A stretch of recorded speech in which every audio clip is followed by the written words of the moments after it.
Hello sir. Phone రణ్వీర్కి ఇవ్వండి. 1 minute sir.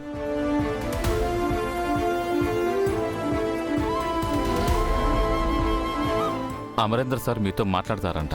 ఇదిగోండి.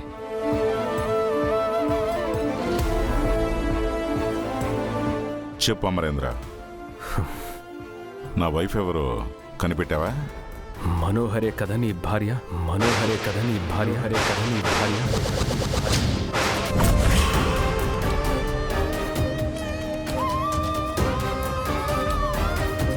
నువ్వు చాలా స్మార్ట్ అమరేంద్ర. చిన్న క్లూ ఇవ్వగానే కనిపెట్టేశావు. ఎస్, ఆ మనోహరే నా భార్య, సారీ నా ఎక్స్ వైఫ్.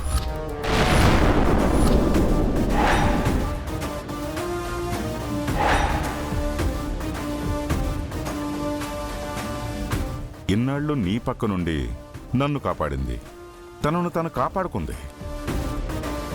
నీకు నా వైఫ్ ఎవరో తెలిసింది, ఇక నా కూతురు ఎవరో నాకు తెలియాలి. చెప్తావా అమరేంద్ర? నాకొక విషయం తెలియాలి. మనోహరి ఎందుకు ఇదంతా చేసింది? ఏంటి అమరేంద్ర, అంత పెద్ద నిజం తెలుసుకున్నవాడివి ఇంత చిన్న లాజిక్ని కనిపెట్టలేవా? నాకు నీ నుంచి నిజం తెలియాలి. Very simple. మనోహరికి నువ్వంటే ఇష్టం.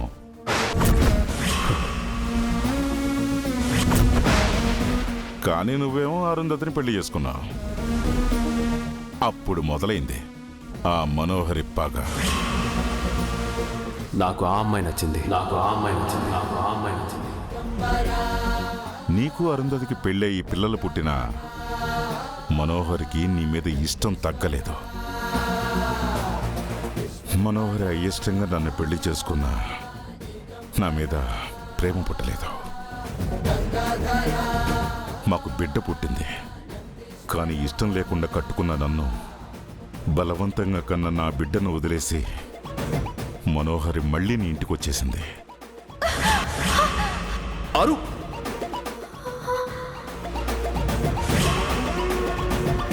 నువ్వు అరుంధతికి చేసిన ప్రామిస్ను అడ్డు పెట్టుకుని నీ ఇంట్లో పాతుకుపోయింది.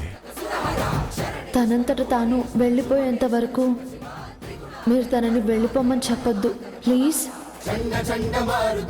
అలానే మీరు నాకు మాట ఇవ్వండి. నా స్నేహితురాలి మీద ప్రేమతో అడుగుతున్నాను, మాట ఇవ్వండి ప్లీజ్.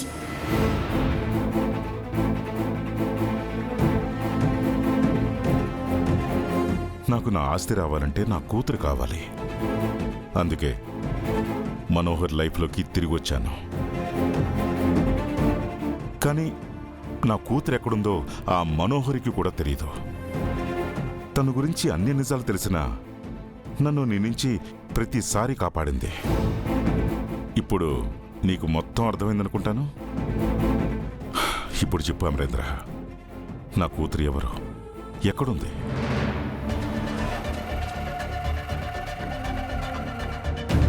అమర్, అమర్, రే అమరేంద్ర, నీకు కావాల్సింది విని నాకు కావాల్సింది చెప్పవేంట్రా? రే, నిన్ను వదలను. నోరు మూసుకొని కామ్గా ఉండు, లేదంటే ఎన్కౌంటర్ చేస్తాను. నన్ను ఎన్కౌంటర్ చేస్తావా? నేనెవరో తెలుసా నీకు? రణవీర్, రణవీర్! రేయ్,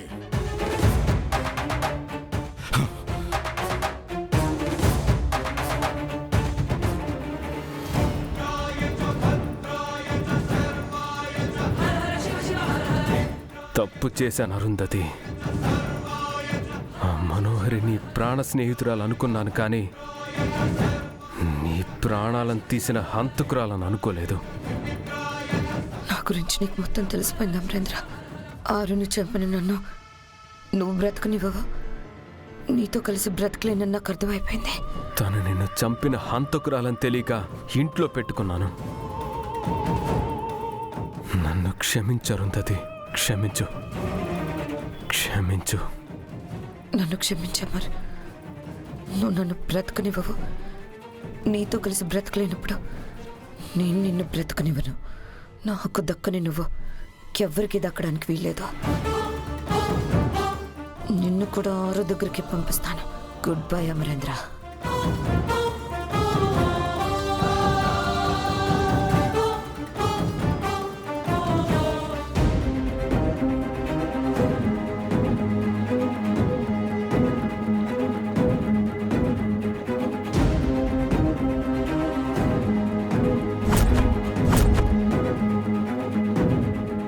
మహర్షి, ఆ దుష్టురాలు అమరేంద్రకు అపాయము తలబెట్టబోచున్నది.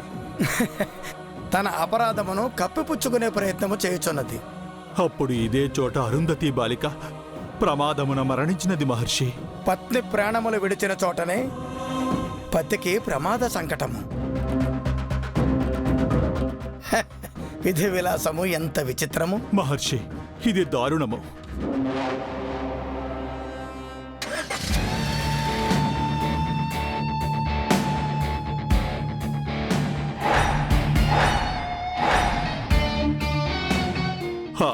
అమరేంద్ర, వెనుకకు చూడుము, నీకు ప్రమాదము.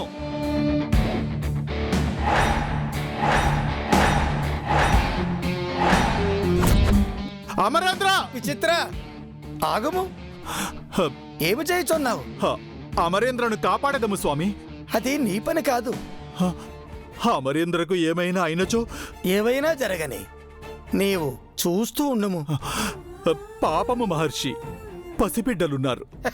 విచిత్రగుప్త, సాధారణ మానవుని వలె మాట్లాడుచున్నావు. విధి కార్యములు మనము కల్పించుకొనరాదు. ఈ విషయము మీ ప్రభువులకు తెలిసినచో వారి ఆగ్రహమునకు గురి అయ్యదు.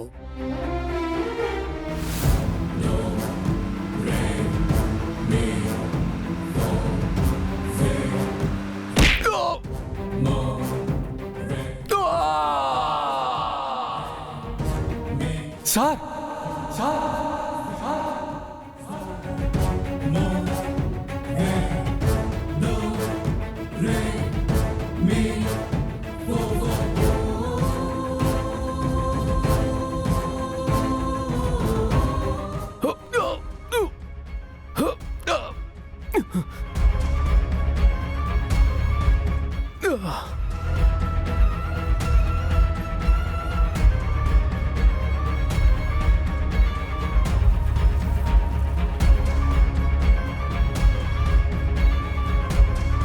చూచితివా విచిత్రగుప్త, మానవుల ప్రవృత్తి ఎంత హింసాత్మకంగా ఉందో. ఆ దుష్ట బాలికను మేము మొదటి నుండి వీక్షించుచున్నాము మహర్షి. తన ఆగడములు రోజు రోజుకు అద్దుమీరుచున్నవి. అయినను నీవును మీ యమధర్మరాజుల వారును వేడుకు చూస్తున్నారు కదా. పాపిచ్చి రాయువు అనెదరు కదా మహర్షి. ఆ పాపి ఆయువు తీరకపోయినచో మేమైనను మా ప్రభువులైనను ఏమి చేయుదుమో. అంతేలే, మీరును నిమిత్త మాత్రులే కదా. విధిని అనుసరించడం తప్ప అంతకు మించి మీరు మాత్రం ఏం చేయగలరు? మేము తక్షణమే ఏమీయూ చేయలేకపోవచ్చును మహర్షి. కానీ ఈ దుష్ట బాలిక మరణించి మా లోకమునకు వచ్చును కదా, అప్పుడు తనకు రౌరవమును రుచి చూపించతము. కానీ అప్పటి వరకు ఆమె ఆగడాలు ఆగవు కదా. విధిని, విధాత తలపును మనము మార్చుట అసాధ్యము కదా మహర్షి.